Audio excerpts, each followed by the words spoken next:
What's up guys, and today is another day, another travel day. Samahan niyo akong lumuwas mula Pangasinan papuntang Canton City. Dahil bukas, grand opening na ng Delo Sports Oil Change ni Boss Freddy. Dating standalone wine shop na ngayon, kinonvert namin into Delo Sports Oil Change. Kaya tara, let's go. Napunatan tayo ng malakas na ulan at mahabang traffic. Bukas pa yung grand opening pero kailangan nating bumiyahe. Para at least nakapag-prepare na tayo para bukas.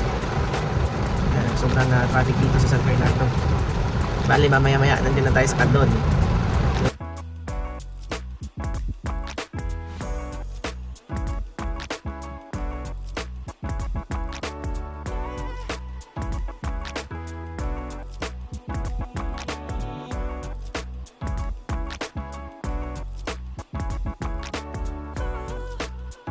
Hindi ko na na-video lahat pero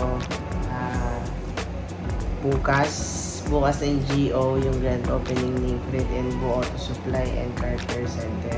Ginabi tayo ng biyahe, and ito, napadpad na tayo sa hotel.